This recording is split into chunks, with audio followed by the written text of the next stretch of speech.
Hello NEET students, मैं ऋषि Yashpal biology educator आप सभी को तहे दिल से स्वागत करता हूं अपने यूट्यूब चैनल टाइगर 360 में। तो आज आपके लिए cell the unit of life से रिवीजन लेक्चर लेकर आए हैं, जो वन शॉट लेक्चर है जिसका पार्ट 1 है और इसका पार्ट 2 भी जल्द लेकर आएंगे। ये लेक्चर जो है आपके थ्योरी को कंप्लीट करेगा, एनसीईआरटी लाइन टू लाइन। जैसे कि आप लोग यहाँ देख सकते हैं, थ्योरी विद कंसेप्ट और ट्रिक्स के साथ जो है हम लोग इस चैप्टर को कंप्लीट करेंगे।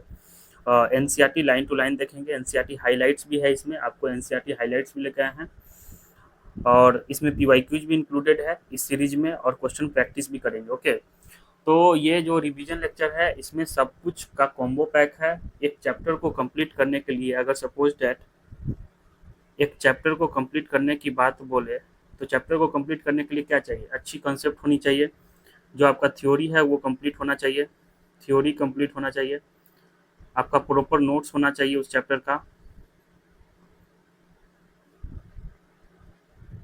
देन उसके बाद एनसीईआरटी बायो के लिए तो एनसीईआरटी जरूरी है, एनसीईआरटी लाइन टू लाइन आपको जो है देखा होना चाहिए। तो इसमें पीवाईक्यूज भी आप सॉल्व कर लिए, मतलब कि कर लेना चाहिए, और क्वेश्चन प्रैक्टिस। तो ये सब जो है एक चैप्टर को कंप्लीट करने के लिए इम्पोर्टेंट होता है और ये सारी चीज़ें जो है आपको इस सीरीज में देखने को मिलेगा, ये इस वन शॉट लेक्चर में देखने को मिलेगा। तो चलिए बिना देरी किए लेक्चर को स्टार्ट करते हैं और देखते हैं इसमें क्या क्या है। तो सबसे पहले हम लोग अपने सेलो शायरी से आज इस चैप्टर को शुरुआत करते हैं। ओके, जो स्टूडेंट को लगता है कि अभी बहुत समय बीत गया है या समय बहुत कम है, तो उनके लिए है, जो थक कर भी न रुके वही बाजीगर होता है, जो झुके नहीं मुश्किलों में वही सिकंदर होता है, जो झुके नहीं मुश्किलों में वही सिकंदर होता है। सफलता इंतजार नहीं करती किसी की, सफलता इंतजार नहीं करती किसी की, हर पल को पकड़ना ही असली हुनर होता है। तो आप लोग भी हर समय को पकड़िए, हर पल को पकड़िए और अपना हुनर दिखाइए। ओके, अभी भी बहुत समय है न्यू 2026 में, तो ऐसा नहीं है कि आपको लोग को लग रहा होगा कि समय बीत गया है या बहुत कम समय है, ऐसा नहीं है। अभी भी बहुत काफ़ी समय है और आप लोग अपना हुनर दिखाइए और समय को करिए। Time is very important. Okay, तो चलिए लेक्चर को स्टार्ट करते हैं। तो सबसे पहले लेक्चर को स्टार्ट करने से पहले हम आपसे एक क्वेश्चन पूछना चाहते हैं। दो क्वेश्चन है मेरे मन में। इस चैप्टर को स्टार्ट करने से पहले आप लोग देखते होंगे कि एनसीईआरटी में जो है फर्स्ट पेज, जो मतलब कि चैप्टर जो स्टार्ट होता है उससे पहले जो इंट्रोडक्शन वाला पार्ट होता है, उससे इस साल भी क्वेश्चन आया था, जैसे कि रिडक्शनिस्ट बायोलॉजी से रिलेटेड। तो उसी से रिलेटेड क्वेश्चन है। सबसे पहले हम लोग सबसे पहले मैं आपसे पूछना चाहता हूँ, व्हाट इज बायोलॉजी? बायोलॉजी क्या होता है? आप लोग बायोलॉजी बायोलॉजी पढ़ते हैं और ये बायोलॉजी आपसे पूछा जाए व्हाट इज बायोलॉजी, तो बायोलॉजी क्या होता है? तो बायोलॉजी का मतलब होता है स्टडी ऑफ लिविंग ऑर्गेनिज्म। जो भी हम लोग लिविंग ऑर्गेनिज्म के बारे में स्टडी करते हैं उस चीज़ को हम लोग बायोलॉजी बोलते हैं, सिंपल। तो यहाँ पर अगर हम लोग को डिफाइन करना पड़े कि बायोलॉजी क्या होता है, तो स्टडी ऑफ लिविंग ऑर्गेनिज्म को हम लोग क्या बोलते हैं? बायोलॉजी। ओके, बायोलॉजी जो है दो वर्ड से मिलकर बना हुआ है, एक बायो और दूसरा लॉजी। बायो मतलब क्या होता है? वही लिविंग ऑर्गेनिज्म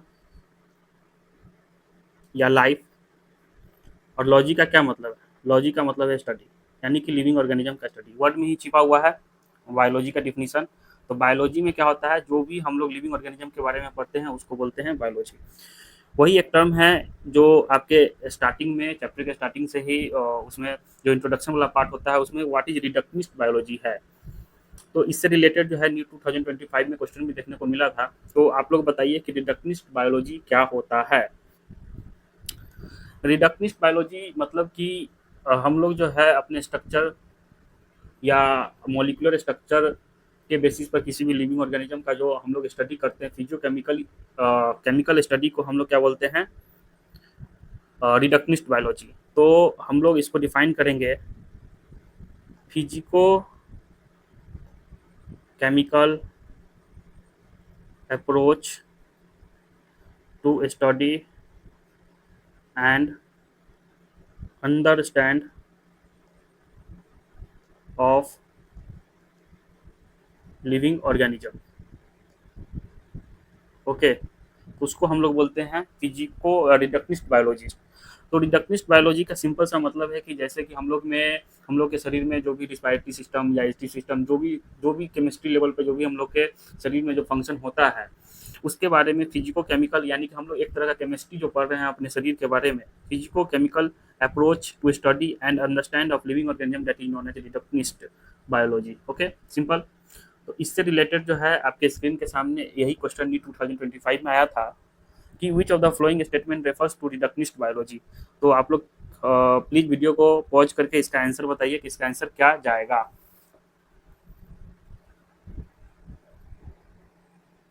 ओके, बताइए।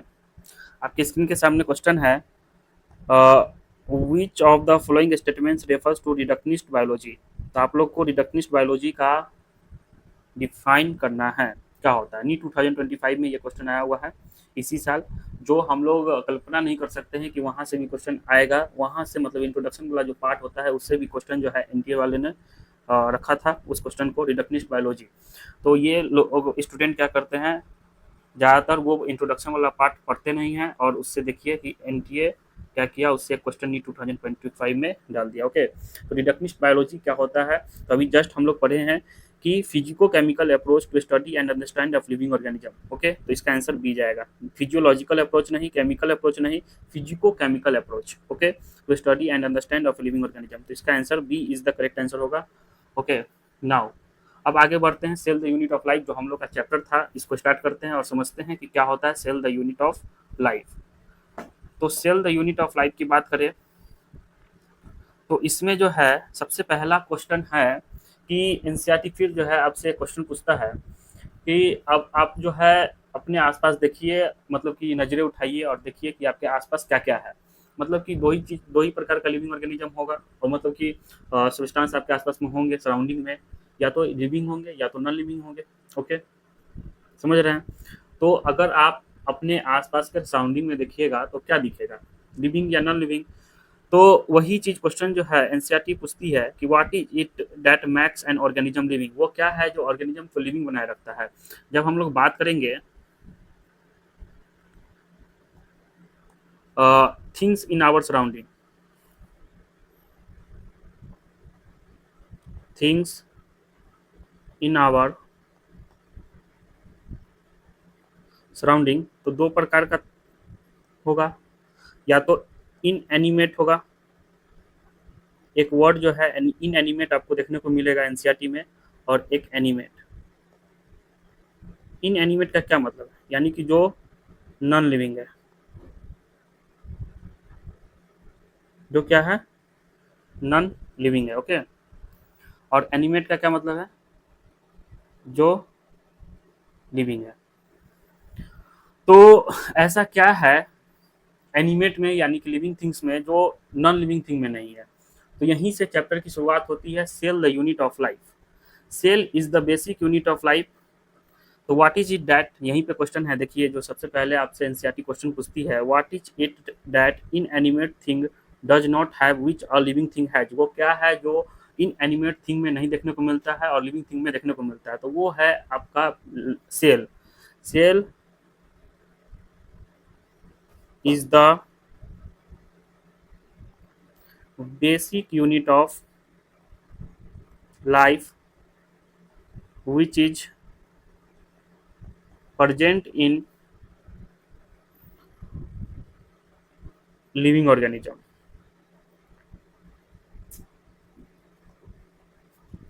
ओके, और अब हम लोग बात करेंगे on the basis of number of cell, यानी कि number of cell on the basis किसके आधार पर, नंबर ऑफ सेल के आधार पे हम लोग जो है ऑर्गेनिज्म को दो क्लासीफाई में डिवाइड करते हैं। First one is unicellular and second one is multicellular. Okay, तो यूनिसेलुलर का क्या मतलब है, जो ऑर्गेनिज्म सिंगल सेल से कंपोज्ड है, यानी कि composed by single cell.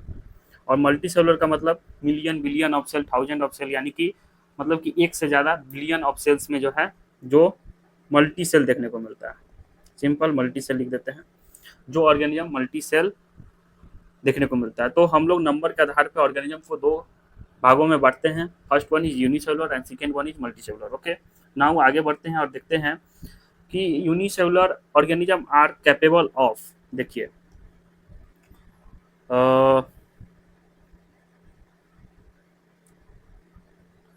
Unicellular organism are capable of, तो यहाँ से आपको बताना है कि यूनिसेलुलर जो है ऑर्गेनिज्म जिसके पास मात्र मात्र एक सेल है, उसके पास जो ऑर्गेनिज्म के पास, जिसको हम लोग यूनिसेलुलर ऑर्गेनिज्म बोलते हैं, उसके पास क्या है, सिंगल सेल से वो ऑर्गेनिज्म कंपोज्ड है, वो क्या है, उस वो इंडिपेंडेंट एग्जिस्टेंस कर सकता है। ओके, वो क्या कर सकता है, इंडिपेंडेंट एग्जिस्टेंस कर सकता है।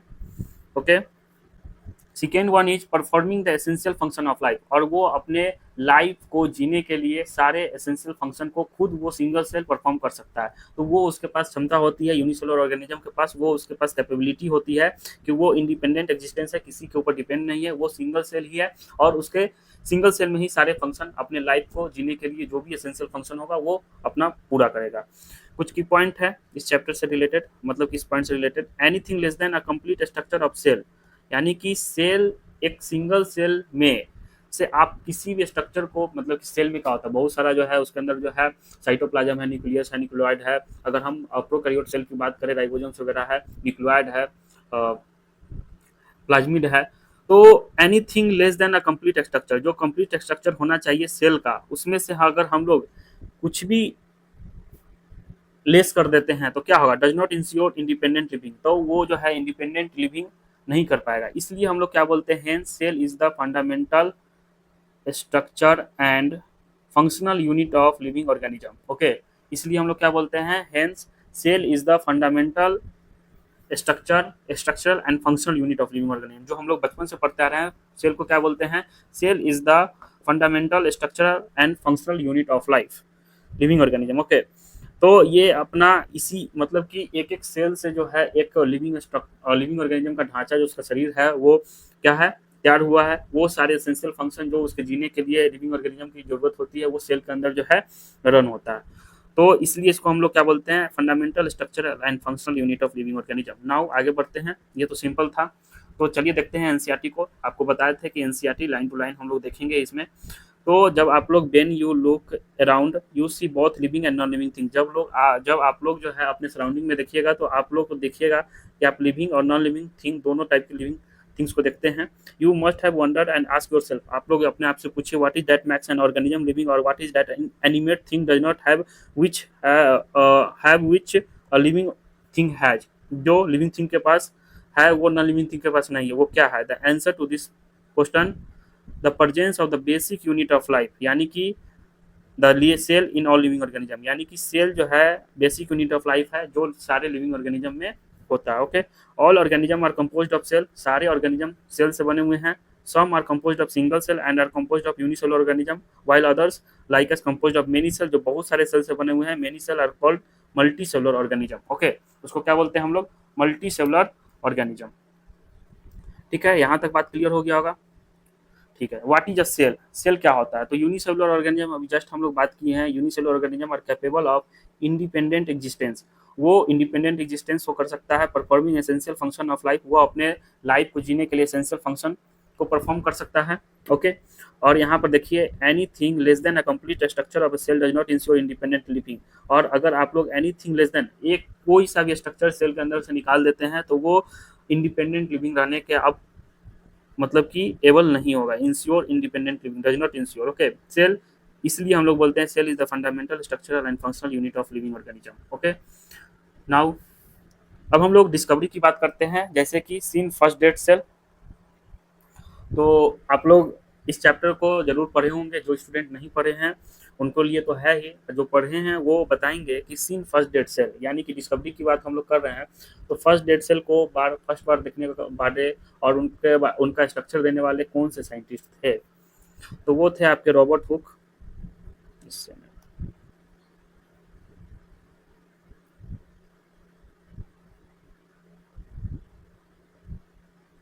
Robert Hooke. Okay, first saw life cell and describe, कौन थे जो फर्स्ट बार लाइफ सेल को देखे और उसके बारे में डिस्क्राइब किए। क्लास में बताए थे कि लाइफ सेल एल से एंटोन वान लीeuwenhoek से याद रखिएगा, Anton van Leeuwenhoek. Okay, acidic substance inside the cell, ये जो है आपको acidic substance inside the cell देखने को मिलता है जिसको हम लोग न्यूक्लिन बोलते हैं, और ये आपको मॉलिक्यूलर बेसिस ऑफ इनहेरिटेंस का क्लास 12th में देखने को मिलेगा। तो ये थे आपके Friedrich Miescher. Okay,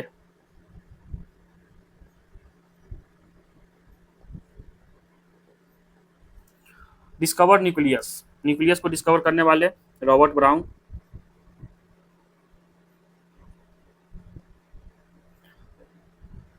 cell theory की बात करें तो सेल थ्योरी में 2 साइंटिस्ट का योगदान है। अब हम लोग बात करने वाले हैं सेल थ्योरी की। तो सेल थ्योरी को देने वाले 2 साइंटिस्ट हैं, स्लेडिन एंड स्वान।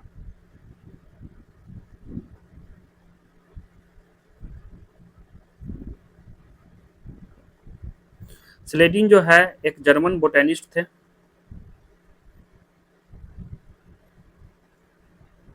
और स्वान जो है एक जर्मन जूलॉजिस्ट थे।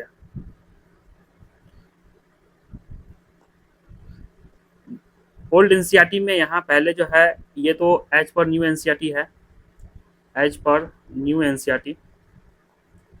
ओल्ड एनसीईआरटी में क्या था, ओल्ड एनसीईआरटी में ब्रिटिश जूलॉजिस्ट था, जो उसको बदल के न्यू एनसीईआरटी में जर्मन जूलॉजिस्ट कर दिया गया है।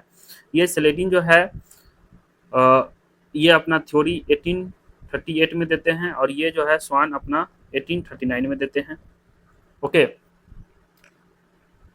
नाउ तो इसी को हम लोग डिटेल में देखते हैं क्या है। तो सेल थ्योरी की बात करें, सेल थ्योरी, तो सेल थ्योरी अभी जस्ट आपको बताया कि सेल थ्योरी देने वाले 2 साइंटिस्ट हैं। ओके, फर्स्ट इन 1838 में स्लेडिन जो है एक जर्मन बोटेनिस्ट थे, और स्वान जो है एक जर्मन जूलॉजिस्ट थे। दोनों मिलकर साथ में जो है सेल थ्योरी देते हैं।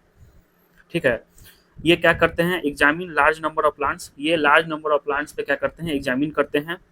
मतलब कि ये बोटेनिस्ट थे तो प्लांट्स पे ही, ऑब्वियसली बात है कि प्लांट्स पे ही क्या करेंगे, एग्जामिन करेंगे। और ये एग्जामिन क्या करते हैं, ये एग्जामिन करते हैं प्लांट्स पे, लार्ज नंबर ऑफ प्लांट्स, और ऑब्जर्व करते हैं कि all plants are composed of different kinds of cell, यानी कि सारा प्लांट जो है डिफरेंट काइंड्स ऑफ सेल से मिलकर बना हुआ है, जो उसको डिफरेंट टिश्यू बनाने में हेल्प करता है। ओके,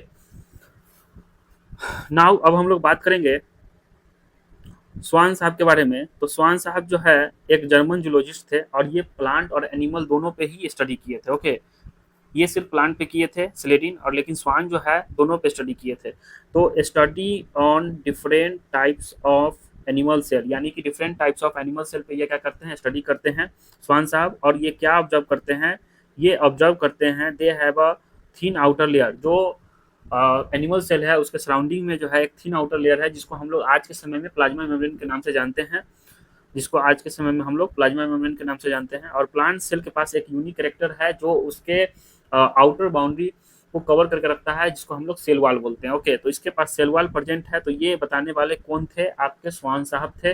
और प्लाज्मा मेम्ब्रेन प्रेजेंट होता है एनिमल सेल के सराउंडिंग में। सेल के स्ट्रक्चर जब आप लोग बनाइएगा, ड्रॉ कीजिएगा, तो आप लोग देखेंगे कि उसका जो बाउंड्री होता है वो सेल मेम्ब्रेन्स होता है। एनिमल सेल में सेल वाल नहीं होता है। ये सेल वाल जो है यूनिक कैरेक्टर किस में देखने को मिला, प्लांट्स में देखने को मिला। और ये जो है, ये जो प्लांट्स में देखने को मिला था, ये कौन बताए थे, स्वान साहब बताए थे। जर्मन बोटेनिस्ट स्लेडिन थे, ये प्लांट्स पे स्टडी किए थे, लेकिन ये इस बात को नहीं बताए थे कि प्रेजेंस ऑफ सेल वॉल जो है ये इसका यूनिक कैरेक्टर है प्लांट सेल का। तो आप लोग इसमें कंफ्यूज नहीं होइएगा कि जर्मन जूलॉजिस्ट है लेकिन प्लांट के बारे में बताए, और ये बोटेनिस्ट थे तो ये नहीं बताए। ओके, तो ये स्टडी किए थे प्लांट और एनिमल दोनों पे। तो स्वान साहब दोनों पे स्टडी किए थे। Okay, Schwann propose the hypothesis. उसके बाद जो है स्वान साहब जो है अपना एक हाइपोथेसिस देते हैं। जैसे क्या देते हैं, वो बोलते हैं the body of animal and plants are composed of cell and product of cell. वो क्या बोले कि जो बॉडी है एनिमल और प्लांट्स का वो कंपोज्ड है सेल से और प्रोडक्ट ऑफ सेल से। ओके, स्लेडिन और स्वान दोनों जो है साथ में मिलकर सेल थ्योरी देते हैं। दोनों साथ में मिलकर क्या देते हैं, सेल थ्योरी देते हैं। Okay, but it did not explain how new cell are formed. अब ये जो है एक बात बीच में आकर तक गई कि नया सेल जो, चलिए बात मान लिया, बहुत सारे साइंटिस्ट लोग जो है इन दोनों के बात माने कि ये बॉडी एनिमल और प्लांट का जो बॉडी है वो सेल से और प्रोडक्ट ऑफ सेल से मिलकर बना हुआ है, लेकिन ये सेल आता कहाँ से है और इसका जो है न्यू सेल जो है कैसे फॉर्म होता है। तो एक ओमनी सेलुला ई सेलुला करके जो है एक साइंटिस्ट रुडोल्फ बिरसो आए और ये बताते हैं, रुडोल्फ बिरसो, और ये बताते हैं omni cellula e सेलुला। Omni cellula e cellula का मतलब क्या है कि जो न्यू सेल जो फॉर्म हो रहा है, new cells are formed from pre existing cells. Okay, जो नया सेल आ रहा है वो पहले वाले सेल से ही आ रहा है। ओके, तो ये बताने वाले रुडोल्फ बिरसो थे और ये ओमनी सेलुला ई सेलुला करके एक जो है देते हैं। इसका क्या मतलब है, ओमनी सेलुला ई सेलुला का मतलब क्या है, तो new cell are form from pre existing cell. यहाँ तक बात क्लियर। चलिए आगे बढ़ते हैं। हाँ, तो यहाँ पर देखिए, यहाँ पर दिया हुआ है कि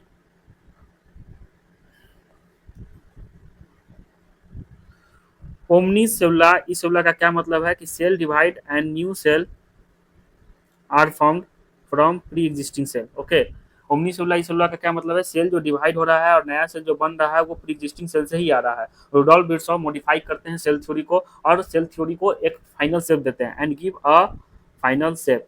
कौन देते हैं give a final shape, Rudolf Virchow. Rudolf Virchow cell theory को कुछ और मॉडिफाई करते हैं। ओके, और यहाँ पे cell theory understand today as, अब हम लोग सेल थ्योरी आज के समय में कैसे समझते हैं, तो all living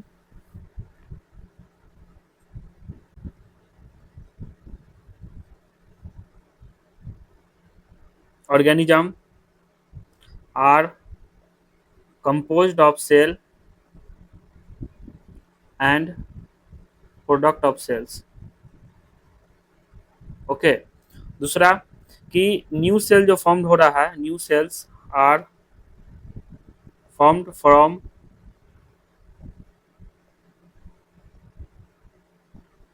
pre existing cells. Okay, तो ये था आपका सेल थ्योरी। आई होप आपको सेल थ्योरी समझ में आ गया होगा। सेल थ्योरी से क्वेश्चन भी है पीवाईक्यूज में, आपको देखने को मिलेगा। अभी दिखाएंगे आपको चैप्टर, मतलब कि लेक्चर के एंड में जो है क्वेश्चन भी प्रैक्टिस करवाएंगे, तो वहाँ पे आपको देखने को मिलेगा। तो एक बार फिर आपको रिवाइज कराते हैं कि कैसे कैसे हम लोग जो है यहाँ पे सेल थ्योरी को समझे हैं। सेल थ्योरी इज इम्पॉर्टेंट है। सेल थ्योरी को देने वाले दो साइंटिस्ट हैं, स्लेडिन एंड स्वान। स्लेडिन जो है एक जर्मन बोटेनिस्ट थे और स्वान जो है एक जर्मन जूलॉजिस्ट थे। स्लेडिन साहब जो है प्लांट्स पे स्टडी किए थे, लार्ज नंबर ऑफ प्लांट्स पे, और वो क्या बताए थे कि all plants are composed of different kind of cell. सारा प्लांट जो है डिफरेंट काइंड ऑफ सेल से मिलकर बना हुआ है और विच मैक्स डिफरेंट टिश्यू, जो एक टिश्यू का निर्माण करता है। 1839 में स्वान साहब भी जो है कुछ बातें बताए प्लांट्स और एनिमल पे, ये दोनों पे स्टडी किए थे। ये जो है स्टडी करते हैं प्लांट्स और एनिमल दोनों पे, तो ये प्लांट्स पे भी स्टडी करते हैं और एनिमल्स पे। तो ये बात याद रखिएगा, सिर्फ एनिमल्स पे ही नहीं करते हैं, ये प्लांट्स पे भी करते हैं। और एनिमल के पास जो आउटर बाउंड्री लेयर जो है एक स्ट्रक्चर देखने को मिलता है, जिसको हम लोग आज के समय में प्लाज्मा मेम्ब्रेन के नाम से जानते हैं, वो स्वान साहब भी बताने वाले हैं। सेल वॉल जो है एक यूनिक कैरेक्टर है प्लांट सेल का, तो ये जो है ये भी स्वान साहब ही बताए थे कि सेल वॉल जो है प्लांट सेल के बाउंड्री में प्रेजेंट है, इसको क्या बोलते हैं, सेल वॉल, और ये इसका एक यूनिक कैरेक्टर है प्लांट सेल के लिए। ओके, दोनों मिलकर सेल थ्योरी दिए और ये नहीं बता पाए कि नया सेल आता कहाँ से है, तो रुडोल्फ बिरसो बीच में आते हैं और वो बताते हैं ओमनी सेलुला ई सेलुला, यानी कि इसका क्या मतलब है कि जो नया सेल बन रहा है, new cells are form from pre existing cell. New cell जो भी बन रहा है वो प्री एग्जिस्टिंग सेल से, पहले वाले सेल से ही बन रहा है। ओके, सिंपल सा था, रुडोल्फ बिरसो देने वाले थे। और रुडोल्फ बिरसो, अगर क्वेश्चन आता है कि कौन साइंटिस्ट जो है सेल थ्योरी को मॉडिफाई करते हैं, तो रुडोल्फ बिरसो सेल थ्योरी को मॉडिफाई करते हैं। सेल थ्योरी को देते कौन है, तो सेल थ्योरी को देने वाले स्लेडिन एंड स्वान है। ठीक, यहाँ तीन साइंटिस्ट का योगदान है। Cell theory understood today as, हम लोग आज के समय में सेल थ्योरी को कैसे समझते हैं, तो all living organism are composed of cell and product of cell, और new cell are form from pre existing cell. Okay, चलिए तो एनसीईआरटी देख लेते हैं। यहाँ पे एनसीईआरटी अगर आप पढ़ लेते हैं तो आपको एक अलग कॉन्फिडेंस आएगा और आपको समझ में आएगा कि हाँ ये सब जो है, आपको लाइन बाय लाइन एनसीईआरटी का जो है पूरा नोट्स जो है NCERT line to line clear है और एनसीईआरटी के लाइन से ही है। और हम लोग अब जो है एनसीईआरटी हाइलाइट्स देखते हैं। तो एंटोन वान लीeuwenhoek, ओ सॉरी, लीeuwenhoek जो है first saw and describe life cell, ये पहली बार देखते हैं और लाइफ सेल को क्या करते हैं, डिस्क्राइब करते हैं। रॉबर्ट ब्राउन जो है, ये देखिए, Robert Brown later discover the nucleus, और ये न्यूक्लियस को डिस्कवर करने वाले आपके एनसीईआरटी में दिया हुआ है, रॉबर्ट ब्राउन थे। The invention of the microscope and its improvement leading to the electron microscope reveal all the structural detail of the cell. और जब बाद में जो है माइक्रोस्कोप का, इलेक्ट्रॉन माइक्रोस्कोप का जब डिस्कवरी होता है तो सेल के अंदर जो है और भी हम लोग ऑर्गेनल्स के बारे में स्टडी करते हैं और भी ऑर्गेनल्स के बारे में समझते हैं। तो ये सब साइंटिस्ट का जो है खोज है, धीरे धीरे जो है इलेक्ट्रॉन माइक्रोस्कोप आया तो उसके बाद जो है साइंटिस्ट इसके अंदर तक के स्ट्रक्चर को बताए। अब सेल थ्योरी जो है, सेल थ्योरी इन 1838 में मैथियस सेलेडिन जो कि एक जर्मन बोटेनिस्ट थे, examine large number of plants. ये लार्ज नंबर ऑफ प्लांट्स पे क्या करते हैं, एग्जामिन करते हैं एंड ऑब्जर्व क्या करते हैं कि all plants are composed of different kinds of cell, different kind of cell and which form tissue, जो एक टिश्यू का निर्माण करता है of the plant. At about the same time ये जो है थियोडर स्वान 1839 में, जो कि एक जर्मन बोटेनिस्ट थे, सॉरी जर्मन जूलॉजिस्ट थे, जर्मन जूलॉजिस्ट थे, वो क्या करते हैं, study different types of animal cell. ये एनिमल सेल पे स्टडी करते हैं and reported that the cell had a thin outer layer, जो थिन आउटर लेयर है which is today known as plasma membrane के नाम से जानते हैं, प्लाज्मा मेम्ब्रेन के नाम से जानते हैं। Okay, he also concluded based on his study on plant tissue that the presence of cell wall. आप लोग एनसीईआरटी अपने सामने रख लीजिए और इसको जो है हाईलाइट्स कीजिए। he also concluded based on his study on plant tissue पे भी स्टडी करते हैं, आपको जस्ट बताए। और प्रेजेंस ऑफ सेल वॉल, जो प्रेजेंस ऑफ सेल वॉल है ये इसका यूनिक कैरेक्टर है, ये आपके बताने वाले स्वान साहब थे। On plant cell on the basis of this, इस बेसिस पे स्वान साहब क्या करते हैं, एक हाइपोथेसिस देते हैं that the body of animal and plants are composed of cell and product of cell. Okay, और ये आपको जो है यहाँ से एक पीवाईक्यू भी बना हुआ है,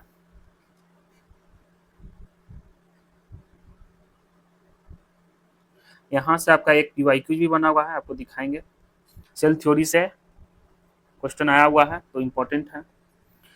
चलिए अब देखते हैं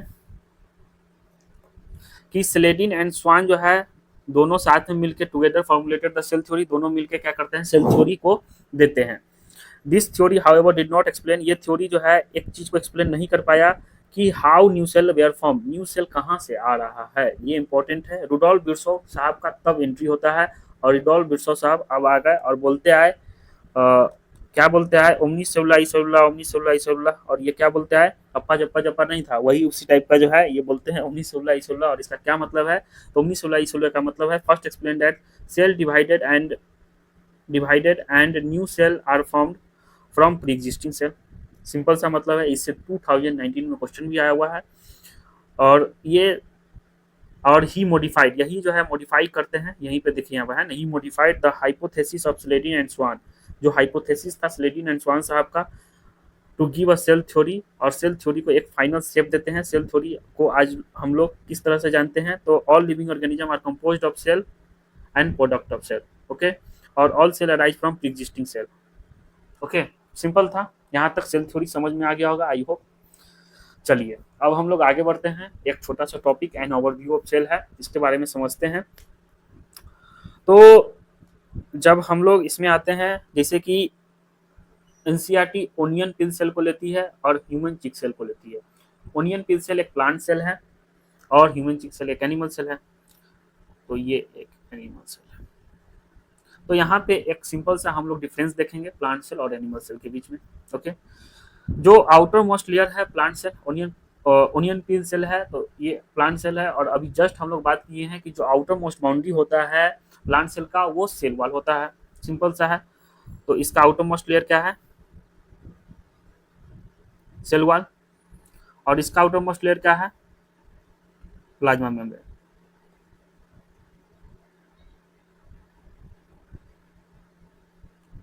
ठीक है, और अब हम लोग बात करेंगे कि क्या प्लांट सेल में सेल वॉल प्रेजेंट है। हाँ प्रेजेंट है। क्या क्लोरोप्लास्ट प्रेजेंट होता है, प्रेजेंट होता है। क्या सेंट्रल वैक्यूल प्रेजेंट होता है, हाँ ए सेंट्रल वैक्यूल इसमें भी प्रेजेंट होता है, सेंट्रियोल एब्सेंट होता है। ओके, वही चीज इससे जो है कंपेयर करेंगे। क्या सेल वॉल एनिमल सेल में प्रेजेंट होता है, नहीं, सेल वॉल एनिमल सेल में प्रेजेंट नहीं होता है, सेल मेम्ब्रेन प्रेजेंट होता है, यहाँ पे एब्सेंट होगा। क्लोरोप्लास्ट प्रेजेंट होता है। सेंट्रल वैक्यूल, सॉरी क्या लिख बोल रहा है,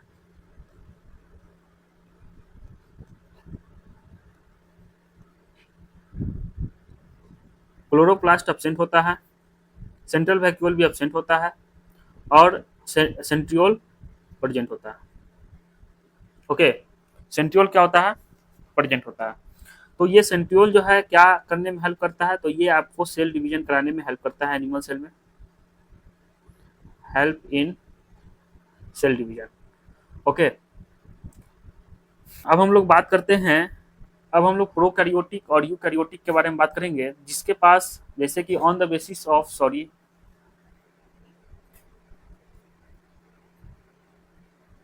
हाँ, तो on the basis of cell nuclei, nucleus का जो बाउंड्री होता है वो बाउंडेड है या नहीं, मेम्ब्रेन बाउंडेड है या नहीं, उसके आधार पे हम लोग जो है सारे लिविंग ऑर्गेनिज्म को दो पार्ट में डिवाइड करते हैं। जैसे कि cells that have membrane bound nuclei, जिसके पास मेम्ब्रेन बाउंड न्यूक्लियाई है उसको हम लोग यूकैरियोटिक बोलते हैं, और cell that lack membrane bound nuclei उसको हम लोग प्रोकैरियोटिक बोलते हैं।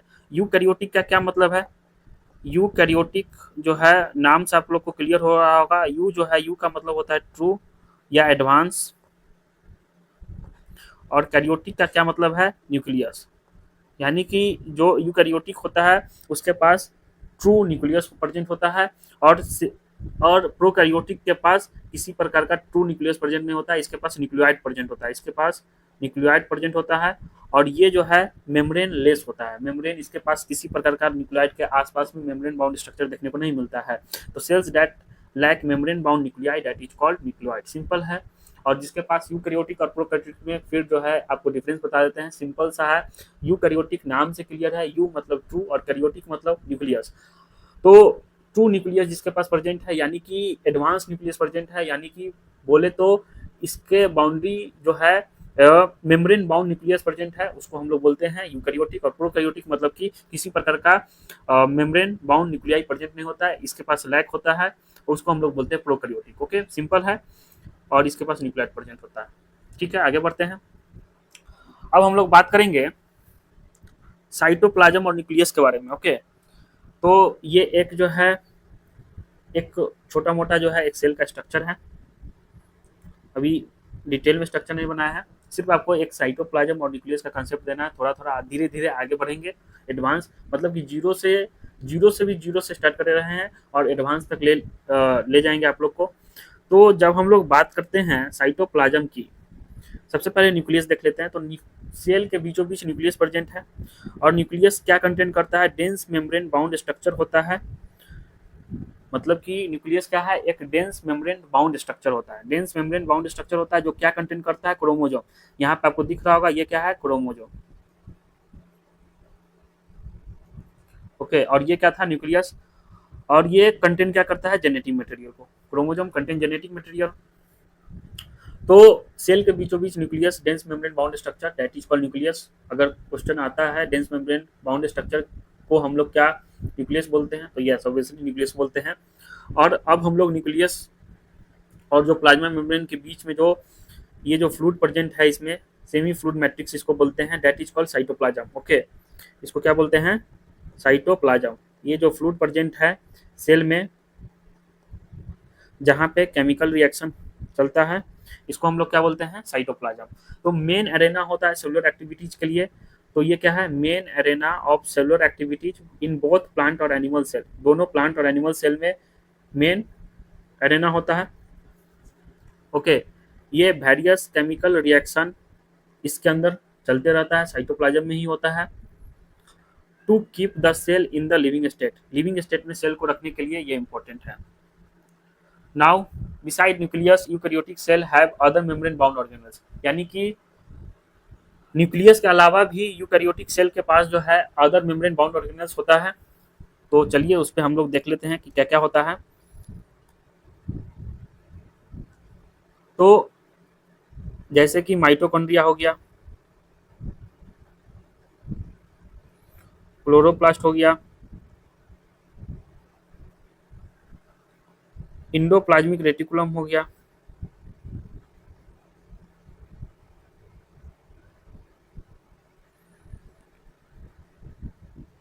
वैक्यूल्स हो गया, लाइसोजोम्स हो गया, गोल्गी बॉडी हो गया। तो ये सब जो है सेल ऑर्गेनेल्स है,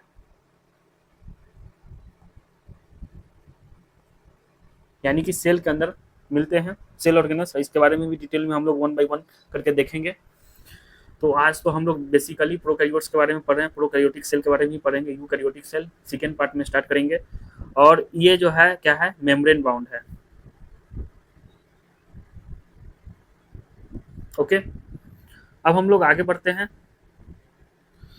राइबोसोम्स, राइबोसोम्स एक ऐसा स्ट्रक्चर है जो मेम्ब्रेन लेस होता है। इसके पास किसी प्रकार का मेम्ब्रेन बाउंड ऑर्गेनेल्स, ये मतलब किसको बोलते हैं, नॉन मेम्ब्रेन बाउंड ऑर्गेनेल्स। इसके पास किसी प्रकार का मेम्ब्रेन बाउंड ऑर्गेनेल्स नहीं होता है, ये नॉन मेम्ब्रेन बाउंड ऑर्गेनेल्स है, इसके पास किसी प्रकार का मेम्ब्रेन नहीं है। और found in all cell, prokaryote और यूकैरियोट्स दोनों में देखने को मिलेगा। अभी हम लोग जो बात कर रहे थे पीछे में, ये न्यूक्लियस के अलावा कौन कौन सा जो है मेम्ब्रेन बाउंड ऑर्गेनेल्स है, जैसे कि mitochondria, chloroplast, endoplasmic reticulum, vacuoles, lysosomes, Golgi body, पेरोक्सीसोम्स, ये सब जो है आपको देखने को मिलेगा यूकैरियोट्स में। प्रोकैरियोट्स में सिर्फ राइबोसोम्स ऐसा सेल ऑर्गेनेल्स है जो मेम्ब्रेनलेस होता है, और वही देखने को मिलता है। राइबोसोम्स आपको यूकैरियोट्स में भी देखने को मिलता है, ये मेम्ब्रेनलेस है लेकिन आपको यूकैरियोट्स में भी देखने को मिलता है। ओके, तो ये जो है नॉन मेम्ब्रेन बाउंड ऑर्गेनेल्स है, found in all cell prokaryotes as well as eukaryotes, यानी कि प्रोकैरियोट्स और यूकैरियोट्स दोनों में देखने को मिलेगा। Ribosomes are found not only in cytoplasm, सिर्फ ये साइटोप्लाज्म में ही नहीं बल्कि ये कुछ टू ऑर्गेनल्स में भी देखने को मिलता है, जैसे माइटोकॉन्ड्रिया और इंडोप्लाज्मिक रेटिकुलम। अब कोई बता सकता है इंडोप्लाज्मिक रेटिकुलम रफ या स्मूथ? Rough endoplasmic reticulum. और इधर प्लांट्स में क्लोरोप्लास्ट। इन प्लांट्स आपको सेल ऑर्गेनल्स लाइक क्लोरोप्लास्ट में भी राइबोसोम्स देखने को मिलता है, और माइटोकॉन्ड्रिया में भी आपको राइबोसोम्स देखने को मिलता है। इसमें भी देखने को साइटोप्लाज्म में ही तो प्रेजेंट होता है। Ribosomes are found not only the cytoplasm, cytoplasm के अलावा भी सेल ऑर्गेनल्स में है ये प्रेजेंट, जैसे कि क्लोरोप्लास्ट इन प्लांट्स, माइटोकॉन्ड्रिया और endoplasmic reticulum, rough endoplasmic reticulum, not smooth endoplasmic reticulum. Okay, बताएंगे rough endoplasmic reticulum, smooth endoplasmic reticulum आगे। अब हम लोग आगे बढ़ते हैं। Animal cell contain another non membrane bound organelles called, जैसे कि हम लोग अभी जस्ट बात किए कि एनिमल सेल जो है एक ribosomes non membrane bound organelles है, बाकी माइटोकॉन्ड्रिया, क्लोरोप्लास्ट, पेरोक्सीसोम्स वगैरह जो है ये क्या है आपके मेम्ब्रेन बाउंड ऑर्गेनेल्स है। एंडोप्लाज्मिक रेटिकुलम हो गया, वैक्यूल्स हो गया, फिर आपको लाइसोसोम्स हो गया, गोल्गी बॉडी हो गया, तो ये सब मेम्ब्रेन बाउंड ऑर्गेनेल्स है। लेकिन राइबोसोम्स के अलावा भी non membrane bound organelles animal cell में देखने को मिलता है, जिसको हम लोग बोलते हैं सेंट्रियोल। पीछे भी इसके बारे में हम लोग देखे हैं कि ये जो है which help in cell division करने में ये हेल्प करता है। ओके, और सेंट्रियोल से ही एक स्ट्रक्चर बनता है सेंट्रोजोम, वो भी क्या होता है,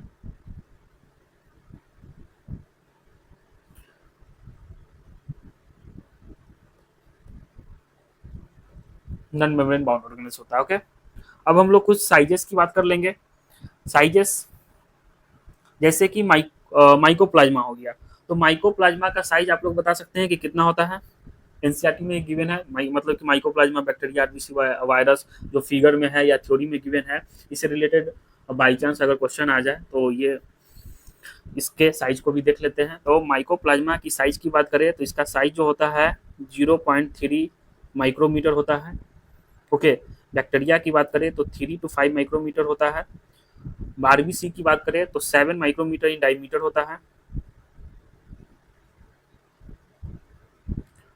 ओके, वायरस की बात करें तो वायरस सबसे छोटा है, 0.0 to 0.2 माइक्रोमीटर का होता है। और ऑस्ट्रिच एग की बात करें तो ये तो लार्जेस्ट सेल है। तो ये कुछ साइजेस को लेकर था। अब प्रोकैरियोटिक सेल को स्टार्ट कर रहे हैं हम लोग। प्रोकैरियोटिक सेल को देखते हैं कि ये क्या होता है, प्रोकैरियोटिक सेल क्या क्या इंक्लूड होता है इसके अंदर। तो सारे बैक्टीरिया जो है आपके प्रोकैरियोट में आते हैं, वो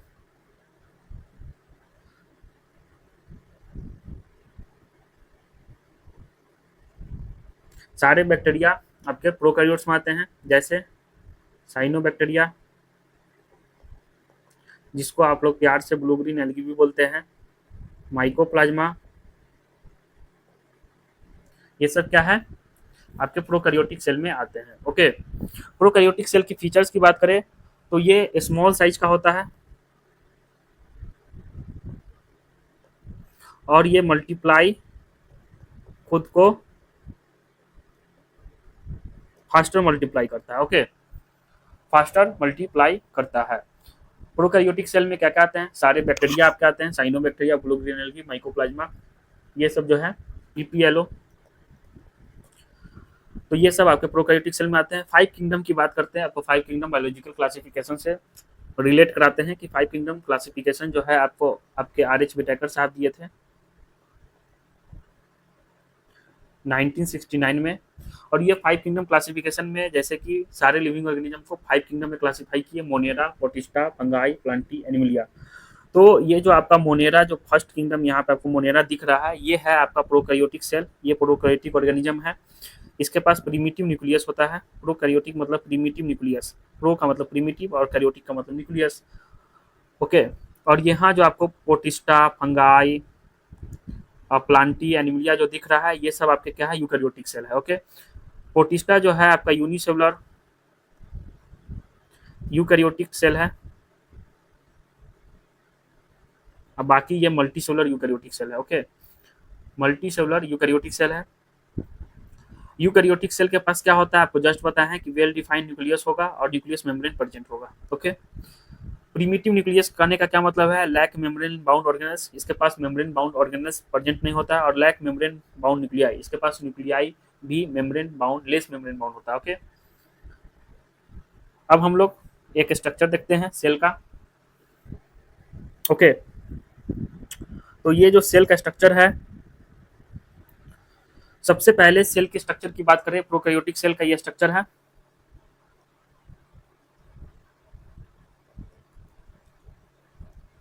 प्रोकैरियोटिक सेल में सबसे आउटर मोस्ट लेयर जो होता है, ये जो आपको रेड कलर का जो ये लेयर दिख रहा है, ये क्या है, ग्लाइकोकैलिक्स।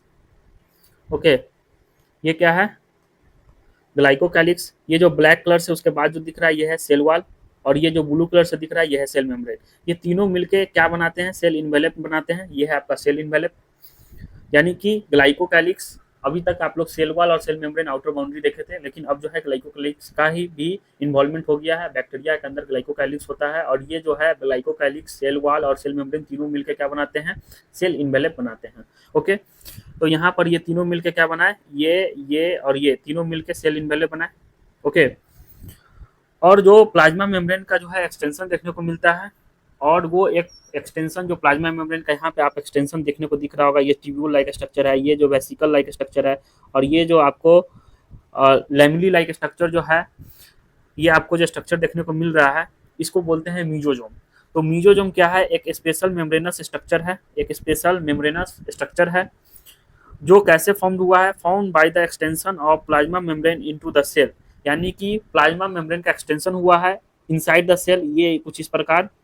ओके, जो ये एक्सटेंशन जो है 3 तरह का फॉर्म में है, extension are in the form of lamellae, vesicle और ट्यूब्यूल। यहाँ पर देखिए लेमली, वेसिकल और ट्यूब्यूल 3 तरह का जो है 3 तरह के फॉर्म में ये जो है अंदर एक्सटेंशन हुआ है इसका, प्लाज्मा मेम्ब्रेन का, और ये स्पेशल मेम्ब्रेनस स्ट्रक्चर है, याद रखिएगा। यहाँ से क्वेश्चन नीट 2025 में आया है।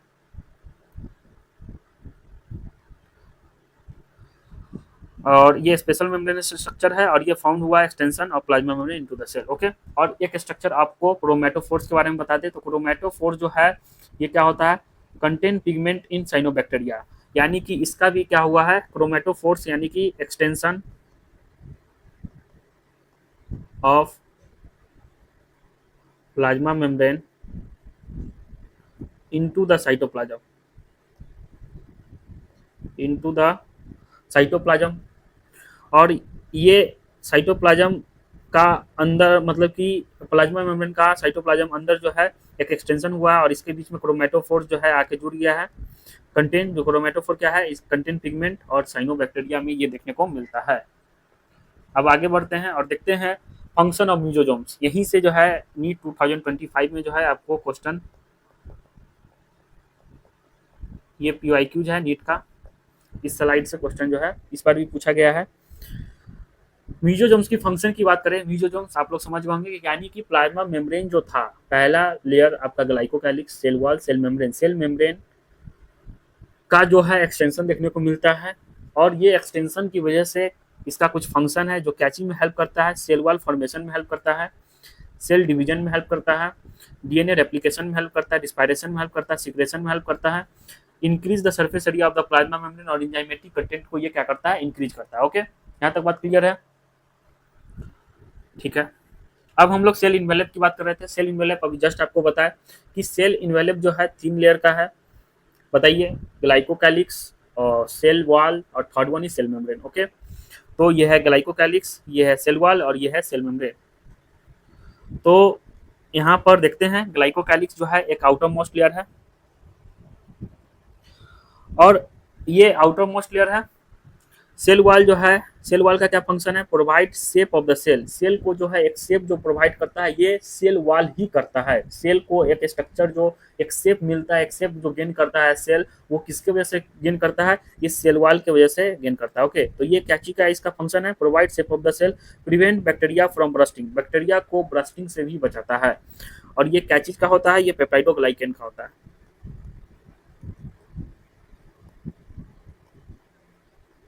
पेप्टाइडोग्लाइकेन यानी कि शुगर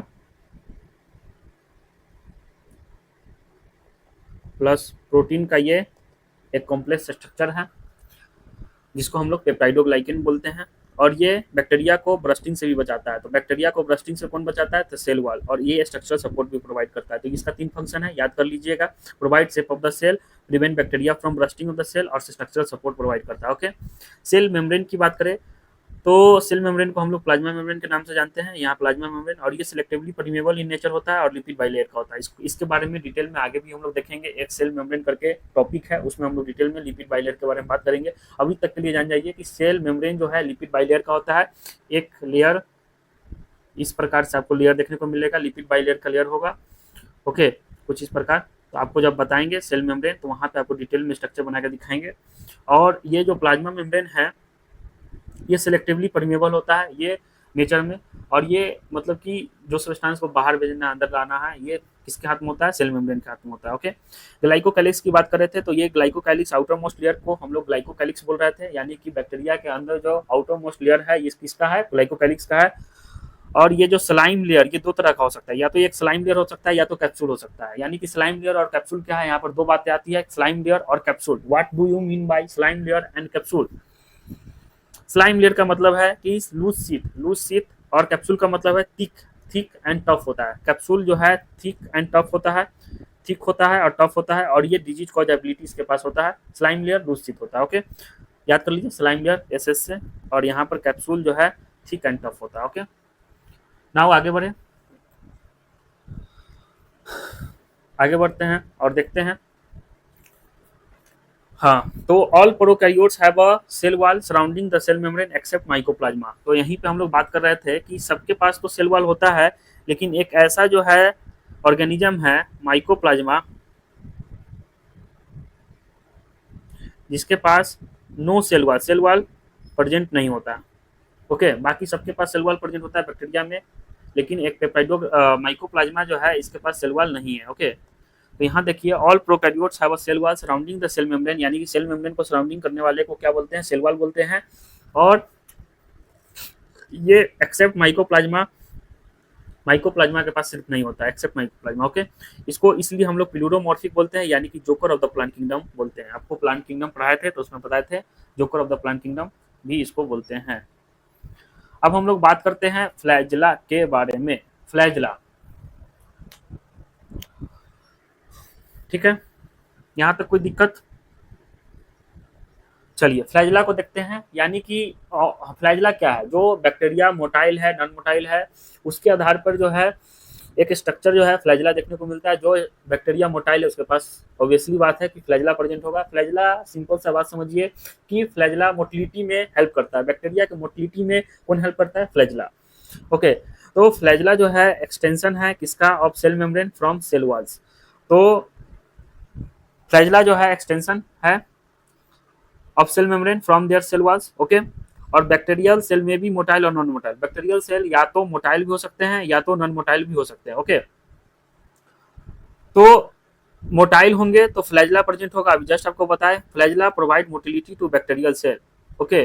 फ्लैजिला क्या प्रोवाइड करता है, मोटिलिटी प्रोवाइड करता है बैक्टीरियल सेल को, यानी कि मोटिलिटी का क्या मतलब होता है कि बैक्टीरिया एक जगह से दूसरे जगह मोटाइल जा सकता है। तो ये जो जा रहा है बैक्टीरिया, वो किसकी वजह से जा रहा है, फ्लैजिला प्रेजेंट है। जो नहीं जा रहा है उसके पास फ्लैजिला एब्सेंट होगा। तो फ्लैजिला सिंपल सा इसका फंक्शन है, मोटिलिटी में हेल्प करता है, ओके। फ्लैजिला की बात करें तो इसका 3 पार्ट्स होता है, बेसल बॉडी, हुक और फिलामेंट। तो अब हम लोग बात करते हैं फ्लैजिला का 3 पार्ट्स होता है, बेसल बॉडी, हुक और फिलामेंट, ओके। यहां तक क्लियर, ओके। अब हम लोग आगे बढ़ते हैं और देखते हैं पिलाई और फिमराई को, ठीक। तो पिलाई की बात करें तो ये ट्यूबुलर शेप का होता है, ये made up of special protein जिसको हम लोग बोलते हैं पिलीन। इसको क्या बोलते हैं,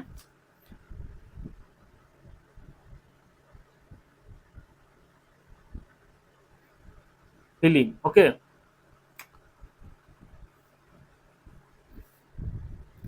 चलिए, ये भी जो है एक एक्सटेंशन है, जैसे फ्लैजिला जो है बाहर निकला हुआ था, लेकिन पिलाई का किसी तरह का रोल मोटिलिटी में नहीं होता है। तो इसका किसी प्रकार का मोटिलिटी में रोल नहीं है। पिलाई ट्यूबुलर स्ट्रक्चर है, ये ट्यूबुलर स्ट्रक्चर है और do not role play in motility, simple सा है, यानी कि मोटिलिटी में इसका कोई रोल नहीं है, okay. Some role in sexual reproduction, इसका रोल है तो सेक्सुअल रिप्रोडक्शन में इसका रोल है, ओके, समझ रहे हैं ना। तो सेक्सुअल रिप्रोडक्शन में इसका क्या है, रोल है। और फिमराई की बात करें तो ये स्मॉल ब्रिस्टल लाइक फाइबर्स को हम लोग फिमराई बोलते हैं। यहाँ पे जो है बैक्टीरिया के आउटर मोस्ट लेयर पे देखिएगा, ये जो है सेल वॉल से बाहर जो है स्मॉल ब्रिस्टल लाइक फाइबर जो निकला हुआ है, दैट इज कॉल्ड फिमराई। और फिमराई का रोल जो है, इसका भी रोल मोटिलिटी में नहीं होता है, फ्लैजिला का सिर्फ मोटिलिटी में होता है। इसका attachment on rock and host, यानी कि होस्ट से अटैचमेंट या रॉक यानी पत्थर से, दीवार से इसका जो अटैचमेंट होता है, इसमें इसका रोल होता है फिमराई का, ओके। तो ये अटैचमेंट में ओवरऑल हेल्प करता है। तो ये था आपका फ्लैजिला, ये था आपका पिलाई और फिमराई, यानी कि एक एक्सटेंशन देखने को मिलता है, extension of cell membrane from their cell wall, cell wall से सेल मेम्ब्रेन से निकला हुआ स्ट्रक्चर जो सेल वॉल से होते हुए निकलता है, जिसको हम लोग फ्लैजिला बोलते हैं। कुछ उसी प्रकार जो है आपको एक्सटेंशन जो है बाहर की तरफ पिलाई और फिमराई में भी देखने को मिलता है। पिलाई और फिमराई क्या है, तो ये भी एक एक्सटेंशन है जिसका मोटिलिटी में कोई रोल नहीं होता है, मोटिलिटी में कोई रोल नहीं होता है। मोटिलिटी में किसका रोल होता है, फ्लैजिला का रोल होता है, पिलाई और फिमराई का नहीं होता है। पिलाई का रोल आपको बता दिए कि सम रोल इन सेक्सुअल रिप्रोडक्शन, इसका रोल सेक्सुअल रिप्रोडक्शन होता है, और फिमराई का जो है अटैचमेंट में रोल होता है। इससे भी एक क्वेश्चन जो है आपको पीवाई क्विज में देखने को मिलेगा, तो इससे भी एक क्वेश्चन आपको पीवाई क्विज में देखने को मिलेगा, ओके। नेक्स्ट बात करते हैं हम लोग टाइप्स ऑफ बैक्टीरिया के बारे में। अब हम लोग बात करेंगे types of bacteria. Types of bacteria किस बेसिस पे, यानी कि on the basis of shape और on the basis of thickness of cell envelope, यानी कि दो तरह से हम लोग बात करेंगे कि कितने प्रकार का बैक्टीरिया होता है। सबसे पहले हम लोग बात करते हैं on the basis of thickness of cell envelope. जो सेल इनवेलप की बात किए थे, सेल इनवेलप 3 लेयर से मिलकर बना हुआ है, आपको फिर से रिकॉल करा रहे हैं, ग्लाइकोकैलिक्स, सेल वॉल और सेल मेम्ब्रेन, इस तीनों को मिला के हम लोग क्या बोले थे, सेल इनवेलप बोले थे। इस सेल इनवेलप के थिकनेस पे जो है उसके आधार पे हम लोग बैक्टीरिया को 2 भाग में डिवाइड करते हैं, और ये डिवाइड करने वाले आपके क्रिश्चियन ग्राम थे, जिसको हम लोग बोलते हैं ग्राम positive bacteria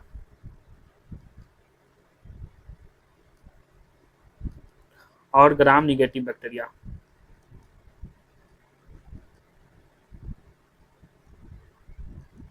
okay, on the basis of shape की बात करें तो बैसिलस, कोकस, विब्रियो और स्पाइरेलम, 4 पार्ट में हम लोग जो है on the basis of shape के आधार पर जो है बैक्टीरिया को 4 भाग में डिवाइड करते हैं। बैसिलस मतलब क्या हो गया, rod like structure.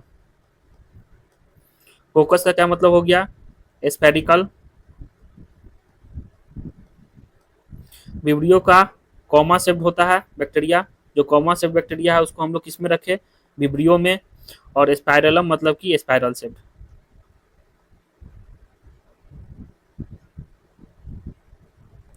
Okay, spiral का क्या मतलब है? Spiral shaped.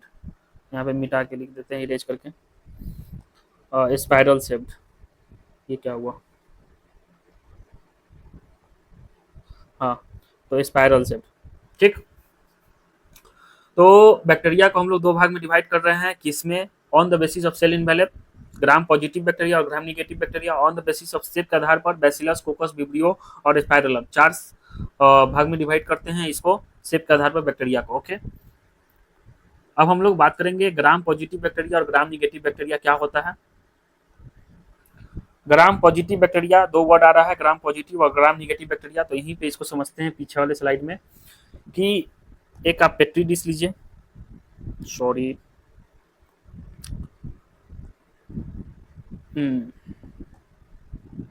देखिए आपको ग्राम पॉजिटिव और ग्राम निगेटिव बैक्टीरिया समझाते हैं। ओके, तो यहाँ पे पेट्री डिश में साइंटिस्ट लोग क्या किए, बहुत सारे बैक्टीरिया जो है लिए, जैसे आपको बता दें,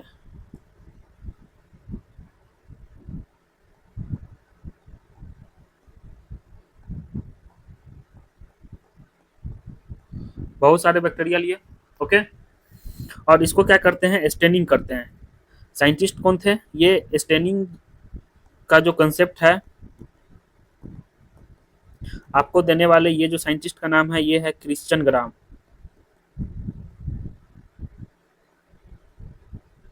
और ये जो है बैक्टीरिया है, बहुत तरह का बैक्टीरिया लिए, और ये क्या है आपका पेट्री डिश है। ओके, यहाँ नहीं दिख रहा है, अब ऊपर करके दिखा दिए, पेट्री डिश। ओके, तो ये बैक्टीरिया लेते हैं और क्या करते हैं, स्टेनिंग करते हैं। स्टेनिंग यहाँ लिखते हैं, स्टेनिंग करते हैं। ओके, और ये स्टेनिंग करते हैं, स्टेनिंग करने के बाद इनको पता चलता है कि बैक्टीरिया जो है अपना रंग चेंज कर लिया है। बैक्टीरिया क्या किया है, अपना रंग चेंज कर लिया। जो बैक्टीरिया उस कलर का था, अब ये जो है सारा एक तरह का जो है केमिकल रखते हैं, और उससे जो है बैक्टीरिया का कलर चेंज हो गया यहाँ पे। फिर जो है इसका नॉन स्टेनिंग करते हैं, यानी कि जो स्टेनिंग किए थे अब उसको रिमूव करते हैं, यानी कि D staining. D staining, D staining करते हैं। तो यहाँ पे जो है बैक्टीरिया जो अपना कलर को रिटेन करके रखता है उसको हम लोग बोलते हैं ग्राम पॉजिटिव बैक्टीरिया, और जो कलर को रिमूव कर दिया, जो कलर को रिमूव कर दिया उसको हम लोग क्या बोलते हैं, ग्राम निगेटिव बैक्टीरिया। तो ये किसके वजह से हुआ, ये हुआ, ये जो हुआ, जैसे कि मान लीजिए ये एक सेल है, ठीक, इसका जो आउटर लेयर है सेल वॉल है ये, और इससे भी आगे क्या है, ग्लाइकोकैलिक्स।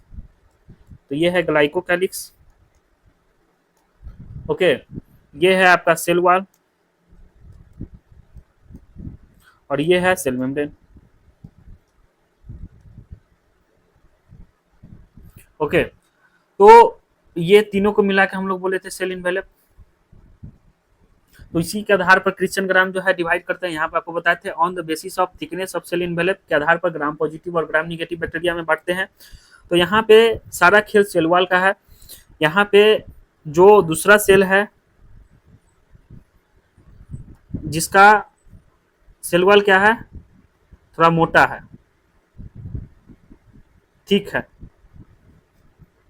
ये है एक सेल वॉल जो कि क्या है, ठीक है, और ऊपर एक ग्लाइकोकैलिक्स का लेयर है। तो यहाँ पर देखिए कि यहाँ पर क्या है, सेल वॉल ठीक है, इसको हम लोग बोलते हैं, जो इसको हम लोग बोलते हैं ग्राम पॉजिटिव बैक्टीरिया, और इसको बोलते हैं ग्राम निगेटिव बैक्टीरिया।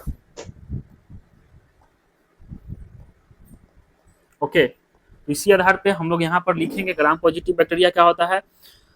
ग्राम पॉजिटिव बैक्टीरिया जिसका सेल इन्वेलप क्या है,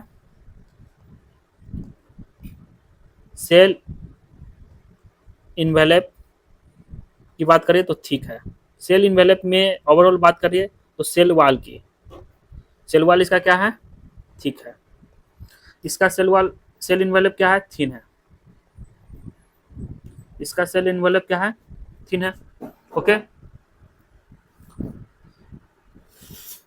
ये स्टेन को अपटेक करता है और रिटेन करके रखता है, ये स्टेन को लूज कर देता है। ओके, ये क्या करता है, लूज कर देता है। यहाँ तक बात क्लियर है, आगे बढ़ते हैं।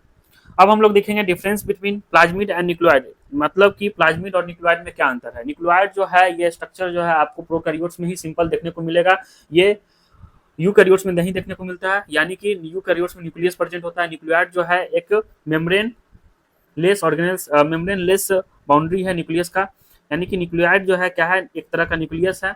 किसके लिए, तो ये प्रोकैरियोट्स के लिए। ओके, तो प्लाज्मिड क्या होता है, न्यूक्लियोइड क्या होता है, इसके बीच में हम लोग डिफरेंस देख लेते हैं जल्दी से। डबल स्टैंडर्ड होता है, प्लाज्मिड डबल स्टैंडर्ड होता है, न्यूक्लियोइड भी डबल स्टैंडर्ड होता है, ये भी सर्कुलर होता है, ये भी सर्कुलर होता है। प्रेजेंट इन सम बैक्टीरिया, अंतर कहाँ से आता है दोनों में, तो प्लाज्मिड जो है कुछ बैक्टीरिया में आपको देखने को मिलेगा और ये nucleoid present in all bacteria में देखने को मिलता है। ओके, ये एडिशनल जीन होता है, ये एसेंशियल जीन होता है, यानी कि ये एसेंशियल है, इसको जीनोमिक डीएनए बोलते हैं, और ये नेसेसरी फॉर सर्वाइवल, यानी कि ये not necessary for survival. Plasmid है तो ठीक, नहीं है तो कोई बात नहीं, न्यूक्लियोइड होना चाहिए, एसेंशियल जीन है, ये क्या है, एसेंशियल जीन है। Okay, it replicate without division of nucleoid, यानी कि ये रेप्लिकेट करता है बिना न्यूक्लियोइड के डिवीजन के, ये इन एक्स्ट्रा क्रोमोसोमल डीएनए है। इसको क्या बोलते हैं, प्लाज्मिड को बोलते हैं एक्स्ट्रा क्रोमोसोमल डीएनए। ये सेल्फ रेप्लिकेटिंग होता है। ओके, ये क्या होता है, सेल्फ रेप्लिकेटिंग होता है। ये रेसिस्टेंस टू एंटीबायोटिक, यानी कि ये इसको अगर आप एंटीबायोटिक में डाल दीजिएगा तो ये नहीं मरेगा, ये रेसिस्टेंस टू एंटीबायोटिक होता है। Okay, it replicate only when cell divide, और ये जो है न्यूक्लियोइड आपका जब सेल डिवाइड करेगा तभी ये जो है डिवाइड होगा। ओके, तो ये आपका सारा क्लियर हो गया होगा पॉइंट। नाउ अब हम लोग बात करेंगे राइबोसोम्स के बारे में।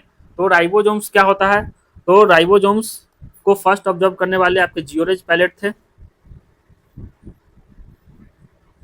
ये साइट ऑफ प्रोटीन सिंथेसिस, यानी कि प्रोटीन सिंथेसिस का ये क्या है, साइट है, जिसको हम लोग प्रोटीन फैक्ट्री भी बोलते हैं। राइबोसोम्स को प्रोटीन फैक्ट्री भी बोलते हैं। It is an organelle without membrane, ये ऐसा ऑर्गेनेल है जो आपको बता चुके हैं विथआउट मेम्ब्रेन का होता है। इसका साइज की बात करें 15 नैनोमीटर टू 20 नैनोमीटर का होता है। केमिकली जो है आरआरएनए प्लस प्रोटीन का होता है, ribosomal rRNA. Okay, chemically composed किससे होता है, राइबोसोम्स, आरआरएनए और प्रोटीन से। ओके, यहाँ तक क्लियर है। Ribosomes is also known as ribonucleoprotein, इसको हम लोग राइबोन्यूक्लियोप्रोटीन भी बोलते हैं, या इसको हम लोग पैलेट पार्टिकल्स भी बोलते हैं। ओके, इसके लोकेशन की बात करें तो ये कहाँ प्रेजेंट होता है, तो ये जो है आपको साइटोप्लाज्म में देखने को तो मिल ही रहा था, उसके साथ साथ जो है आपको बताए थे कि क्लोरोप्लास्ट, माइटोकॉन्ड्रिया और रफ इंडोप्लाज्मिक रेटिकुलम में भी देखने को मिलता है। ओके, ईच राइबोसोम्स हैज 2 सब यूनिट होता है राइबोसोम्स का, 2 सब यूनिट्स। ओके, यहाँ पे आपको क्लियर हो रहा होगा, 2 सब यूनिट्स होता है राइबोसोम्स का। First one is large subunit और दूसरा स्मॉल सब यूनिट।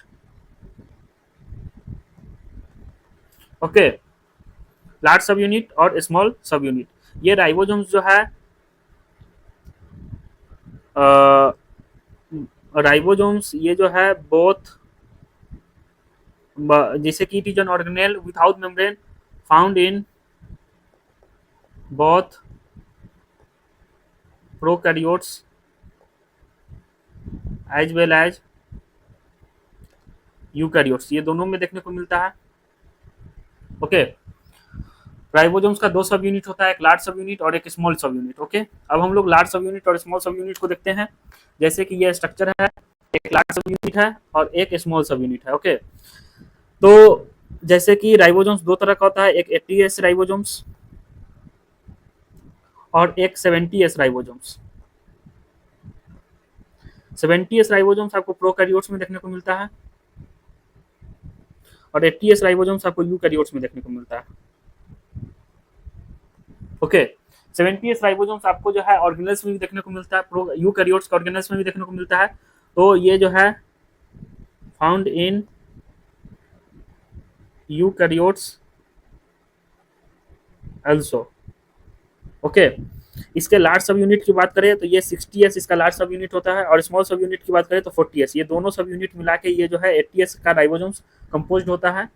70s राइबोसोम्स की बात करें तो 70s राइबोसोम्स एक लार्ज सब यूनिट इसका 50s का होता है और स्मॉल सब यूनिट इसका 30s का होता है। ओके, तो लार्ज सब यूनिट 50s और इसमें 30s दोनों मिलके साथ में मिलकर 70s राइबोसोम्स का कंपोस्ट करते हैं। ये फाइनल शेप होता है राइबोसोम्स का जब ये बनेगा। ओके, एस क्या है तो एस यहाँ पर स्वर्टबर्ग यूनिट है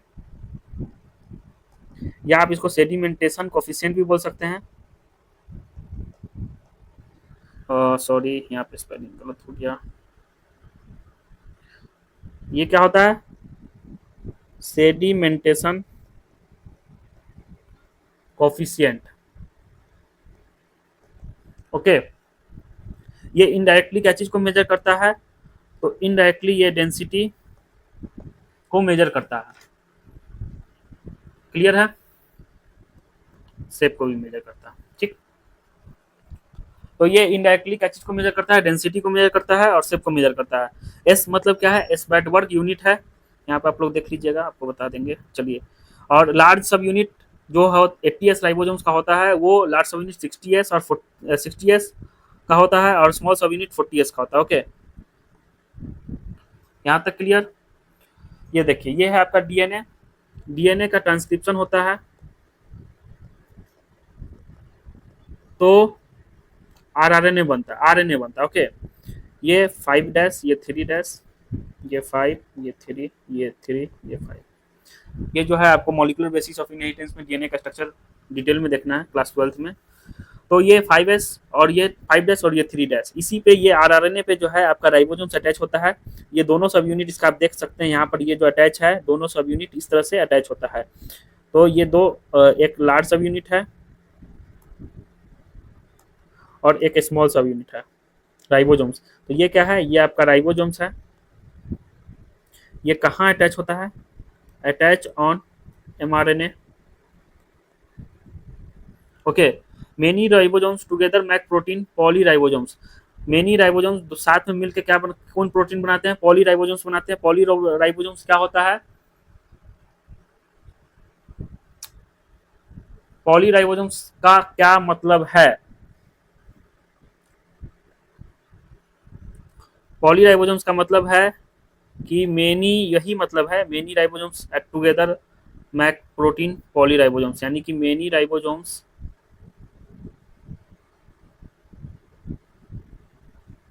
अटैच ऑन एमआरएनए। ओके, तो बहुत सारे राइबोसोम्स जो अटैच होते हैं, यहाँ पे आपको दिख रहा होगा एमआरएनए के चैन पे एक चैन होता है एमआरएनए का, उस पे जो है आपको बहुत सारे राइबोसोम्स यहाँ पे आपको दिख रहा है। ये क्या है, राइबोसोम्स है। ये राइबोसोम्स अटैच है कुछ इस प्रकार, जिसको हम लोग बोलते हैं पॉलीराइबोसोम्स या पॉलीजोम बोलते हैं। यहाँ पर देखिए पॉलीराइबोसोम्स या पॉलीजोम, यानी कि many ribosomes attach on on single mRNA, on single mRNA. Okay, यहाँ तक क्लियर है। ये था आपका राइबोसोम्स। तो ये देखिए ribosomes of a polysomes translate the mRNA into protein. Ribosomes जो है पॉलीजोम का ट्रांसलेट करता है एमआरएनए को प्रोटीन में। तो यहाँ जो है बाद में आपको प्रोटीन बनता हुआ दिखेगा ट्रांसलेशन के प्रोसेस से। ये ट्रांसक्रिप्शन से डीएनए से आरएनए बनता है, ट्रांसक्रिप्शन से फिर ट्रांसक्रिप्शन आरएनए का ट्रांसलेशन होगा तो प्रोटीन बनाएगा। ओके, तो ये जो है the ribosomes of a polysome translate the mRNA into protein. और इंक्लूजन बॉडी के बारे में अब हम लोग लास्ट टॉपिक है आज का, इसके बाद जो है हम लोग सीख नेक्स्ट लेक्चर में हम लोग जो है यूकैरियोट को स्टार्ट करेंगे। ओके, यूकैरियोटिक सेल को स्टार्ट करेंगे। तो ये इंक्लूजन बॉडी एक लास्ट टॉपिक है प्रोकैरियोटिक सेल का। तो इंक्लूजन बॉडी क्या होता है, चलिए इसको देखते हैं। Storage structure of prokaryotic cell, यानी कि प्रोकैरियोटिक सेल में जो रिजर्व मटेरियल स्टोर होता है इन द फॉर्म ऑफ, इसको बोलते हैं इंक्लूजन बॉडी। ये रिजर्व मटेरियल कहाँ पे स्टोर होता है, साइटोप्लाज्म में स्टोर होता है, जिसको हम लोग इन the form of inclusion body के फॉर्म में स्टोर होता है। इंक्लूजन बॉडी क्या है, सिंपल सा inclusion body.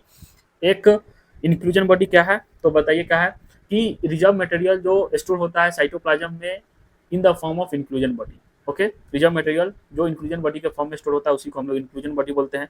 Membrane less organelles है, ये मेम्ब्रेन बाउंड ऑर्गेनल्स नहीं है, मेम्ब्रेन लेस ऑर्गेनल्स है। ओके, और not bound by any membrane system, किसी प्रकार के मेम्ब्रेन सिस्टम से बाउंड नहीं है। लाई फ्री इन द साइटोप्लाज्म, और ये साइटोप्लाज्म में फ्री लाई होता है। Okay, types of inclusion body की बात करें, जैसे ये फॉस्फेट के फॉर्म में, अगर फॉस्फेट का जो है फॉस्फेट को जो है ये स्टोर करता है इन the form of phosphate granules. जैसे एग्जांपल्स, फॉस्फेट ग्रेन्यूल्स हो गया, साइनोफेसियन ग्रेन्यूल्स हो गया, ग्लाइकोजन ग्रेन्यूल्स हो गया, सल्फर ग्रेन्यूल्स हो गया, और gas vacuole. Okay, gas vacuole आपको साइनोबैक्टीरिया, पर्पल सल्फर बैक्टीरिया और ग्रीन सल्फर बैक्टीरिया में देखने को मिलता है। ओके, ये था आपका इंक्लूजन बॉडी। तो इंक्लूजन बॉडी क्या होता है, एक बार आपको फिर से रिकॉल करा देते हैं। तो इंक्लूजन बॉडी स्टोरेज स्ट्रक्चर होता है प्रोकैरियोट्स में। ये स्टोरेज स्ट्रक्चर किसमें होता है, प्रोकैरियोटिक सेल में स्टोरेज स्ट्रक्चर होता है, और ये रिजर्व मटेरियल को स्टोर करता है। Okay, in the form of inclusion body, और ये साइटोप्लाज्म में लाई होता है, free in the lie of cytoplasm. और ये इसका जो है इंक्लूजन बॉडी के टाइप्स की बात करें तो phosphate granules, cyanophycean granules, glycogen granules, sulphur granules और गैस वैक्यूल्स। ओके, तो गैस वैक्यूल आपको साइनोबैक्टीरिया, जो प्यार से हम लोग इसको ब्लू ग्रीन एल्गी बोलते हैं, पर्पल सल्फर बैक्टीरिया और ग्रीन सल्फर बैक्टीरिया में देखने को मिलता है।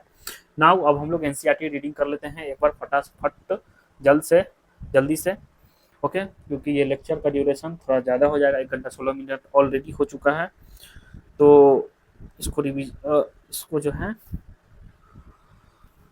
वन शॉट में लेक्चर को कंप्लीट करना थोड़ा मुश्किल हो जाता है, और इसको हम लोग जो है 8 लेक्चर में ऑलरेडी सेल को डिटेल में पढ़ चुके हैं। ये वन शॉट है, इसमें जो है एनसीईआरटी भी है और इसके बाद आपको पीवाईक्यूज भी है। तो जल्दी से हम लोग एनसीईआरटी पहले देख लेते हैं, इसको हाईलाइट कर लेते हैं, देन उसके बाद हम लोग जो है पीवाईक्यू सॉल्व करेंगे। ओके, तो you have earlier observe cell in onion peel cell लिया था, आपको बताए थे, और ह्यूमन चिक सेल लिया गया था। अंडर द माइक्रोस्कोप और recollect their structure, the onion cell have a typical plant cell. जो ओनियन सेल क्या है, एक टाइपिकल प्लांट सेल है जो डिस्टिंक्ट सेल वाल, इसके पास सेल वाल है, इसके आउटर बाउंड्री इसका सेल वाल है, आपको बताए थे। और within the cell membrane, उसके अंदर सेल मेम्ब्रेन है। ओके, यहाँ पर cell membrane, the cell of the human chick have an outer membrane as the delimiting structure of the cell. Inside each cell is a dense membrane bound structure, यानी कि the cell of human chick cell have an outer membrane as a delimiting structure, जिसको हम लोग क्या बोलते हैं, cell membrane या plasma membrane. Inside इस सेल, आप लोग प्लीज एनसीईआरटी अपने पास रख लीजिए और वहाँ पे हाईलाइट्स कीजिए जो जो हम लोग आपको करवा रहे हैं। इनसाइड इस cell is a dense membrane bound structure. Dense membrane bound structure को हम लोग क्या बोलते हैं, न्यूक्लियस, आपको जस्ट करवाए हैं। This nucleus contain the chromosomes, ये न्यूक्लियस क्या कंटेन करता है, क्रोमोजोम कंटेन करता है, और क्रोमोजोम्स क्या कंटेन करता है, genetic material like DNA. Okay, cells that have membrane bound nuclei are called eukaryotic. जो मेम्ब्रेन बाउंड न्यूक्लियाई होता है उसको क्या बोलते हैं, यूकैरियोटिक। और cells that lack a membrane bound nucleus, जिसके पास मेम्ब्रेन बाउंड न्यूक्लियस नहीं होता है उसको हम लोग क्या बोलते हैं, प्रोकैरियोटिक। सिंपल था, प्रोकैरियोटिक यूकैरियोटिक का अंतर हम शुरुआत में ही देख चुके हैं। In both prokaryotic and eukaryotic cell have a semi fluid matrix called cytoplasm. दोनों में सेमी फ्लूइड मैट्रिक्स प्रेजेंट होता है जिसको हम लोग साइटोप्लाज्म बोलते हैं। और ये क्या ऑक्युपाई करता है, occupy volume of the cell, ये सेल के वॉल्यूम को ऑक्युपाई करता है। The cytoplasm is the main arena, cytoplasm क्या है, एक मेन एरेना है ऑफ सेलुलर एक्टिविटीज का in both plant and animal cell के लिए। वेरियस केमिकल रिएक्शन इसमें देखने को मिलता है, keep the cell in the living state, जो सेल को लिविंग स्टेट में बनाए रखता है। ओके, तो ये था an overview of cell. Beside the nucleus eukaryotic cell have another membrane bound distinct structure. आपको बताए थे कि न्यूक्लियस के अलावा भी जो है मेम्ब्रेन बाउंड ऑर्गेनल्स प्रेजेंट होता है, जैसे कि endoplasmic reticulum, Golgi complex, lysosomes, mitochondria, microbodies, vacuoles, ये आपको लिखवा चुके हैं नोट्स में, आप पीछे देख लीजिएगा। और prokaryotic cell have a lack membrane less bound organelles, जिसके पास किसी प्रकार का मेम्ब्रेन बाउंड ऑर्गेनल्स नहीं होता है। ओके, मेम्ब्रेन बाउंड ऑर्गेनल्स नहीं होता है। अब हम लोग बात करेंगे कि ribosomes are non membrane bound organelles होता है, found in both eukaryotic as well as prokaryotic, ये बात कर चुके हैं। Within the cell ribosomes are found not only in the cytoplasm but also within the two organelles, ये दो organelles और में देखने को मिलता है, जैसे कि chloroplast in plants and mitochondria on rough ER. Okay, animal cell contain another non membrane bound organelles called centrosome.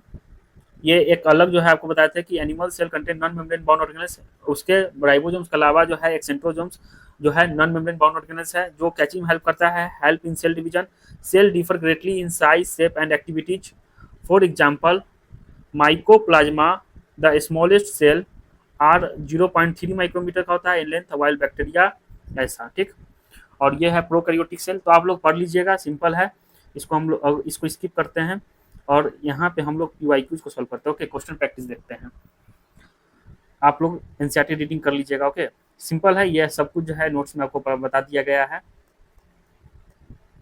Question practice की बात करें, नीट 2025 सबसे ताजा क्वेश्चन जो है आपके सामने है, स्क्रीन के सामने। आप लोग कृपया वीडियो पॉज करके इसको पहले अटेम्प्ट कर लीजिए। ओके,